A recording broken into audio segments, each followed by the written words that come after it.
Hi అండి, నా వంట రుచులకి స్వాగతం. ఫ్రెండ్స్, ఈరోజు నేను ఏ రెసిపీ తోటి మీ ముందుకు వచ్చానంటే ఎన్నో ఆరోగ్య ప్రయోజనాలతో పాటు ఈ ఆషాఢ మాసం స్పెషల్ పప్పు మునగాకు మన అమ్మమ్మల నానమ్మల కాలంలో పర్ఫెక్ట్గా ఏ విధంగా చేసుకునేవారో నేను ఈ వీడియోలో చేసి చూపిస్తున్నాను. ఫ్రెండ్స్, ఈ వీడియో అక్కడక్కడ స్కిప్ చేయకుండా ఫుల్గా వాచ్ చేయండి. ఇంకా వీడియో స్టార్ట్ చేసేద్దాం.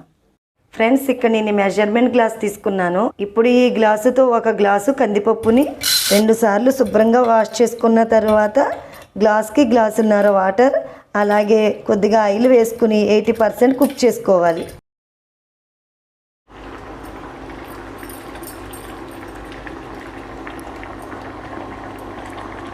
ఈ విధంగా 80% కుక్ అయిన తర్వాత ఒక చిన్న టీ స్పూన్ పసుపు, 1.5 స్పూన్ల కారం అలాగే రుచికి సరిపడా ఉప్పును కూడా వేసుకుని ఒకసారి అంతా బాగా కలుపుకోవాలి.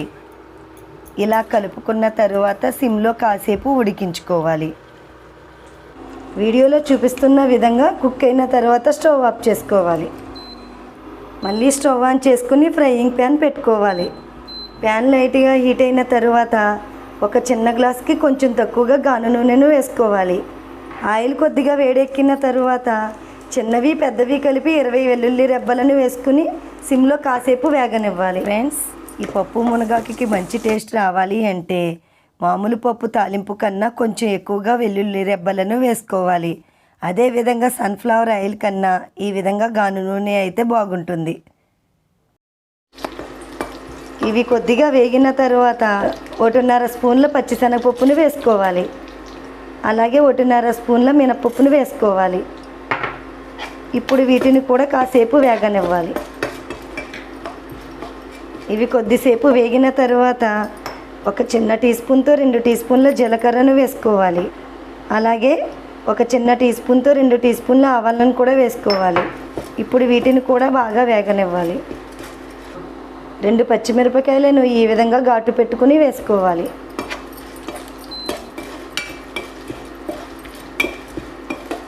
4 ఎండుమిరపకాయలను తుంచుకొని వేసుకోవాలి. ఇప్పుడు వీటన్నిటినీ సిమ్లో బాగా వేగనివ్వాలి. ఇవన్నీ వేగిన తరువాత చివరిగా కొద్దిగా కరివేపాకును కూడా వేసుకుని తాలింపుని బాగా వేగనివ్వాలి. ఫ్రెండ్స్, ఇక్కడ నాకు ఇంగువ వేసిన క్లిప్ మిస్ అయ్యింది. 2 చిటికలు ఇంగువను కూడా వేసుకోవాలి. తాలింపు అంతా బాగా వేగిన తరువాత ఒక పెద్ద కప్పు మునగాకును ఉప్పు వేసుకుని శుభ్రంగా వాష్ చేసుకుని వేసుకోవాలి.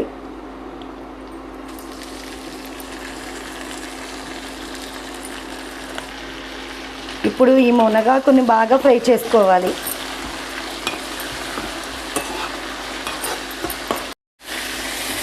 ఫ్రెండ్స్, ఈ వీడియోని చూస్తున్న వాళ్ళు ముందుగా ఈ వీడియోని లైక్ చేయండి.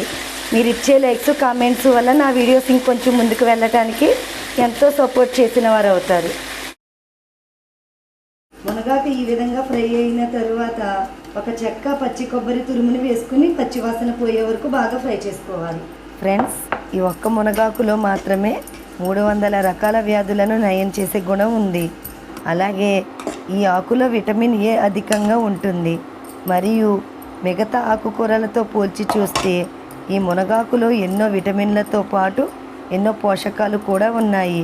మరియు అటువంటి ఈ ఆకుకూరతో వారానికి 2 లేదా 3 సార్లు ఈ విధంగా చేసుకుని తింటే మన ఆరోగ్యానికి చాలా అంటే చాలా మంచిది.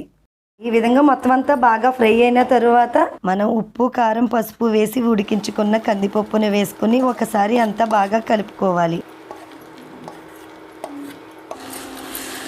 వేసుకున్న తరువాత ఈ విధంగా మొత్తం అంతా బాగా కలుపుకుని మూత పెట్టుకుని సిమ్లో 4 నిమిషాలు మగ్గించుకోవాలి.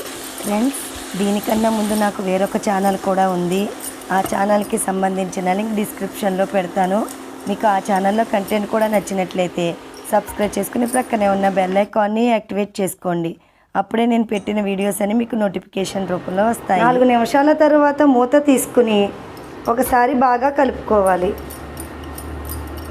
ఈ విధంగా బాగా కలుపుకున్న తర్వాత స్టవ్ ఆఫ్ చేసుకుని ఈ పప్పు మునగాకుకి ఇంకొంచెం టేస్ట్ యాడ్ అవ్వటం కోసం స్టవ్ మీద ఒక చిన్న ప్యాన్ పెట్టుకుని ఇప్పుడు ఈ ప్యాన్లో 2 టేబుల్ స్పూన్స్ నేతిలో కొద్దిగా జీడిపప్పుని వేసుకుని వేయించుకోవాలి.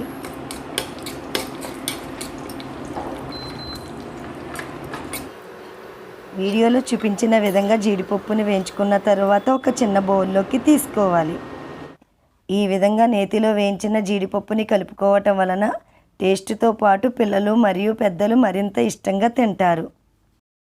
అంతే ఫ్రెండ్స్, ఎన్నో ఆరోగ్య ప్రయోజనాలతో పాటు ఆషాఢం స్పెషల్ పప్పు మునగాకు రెడీ.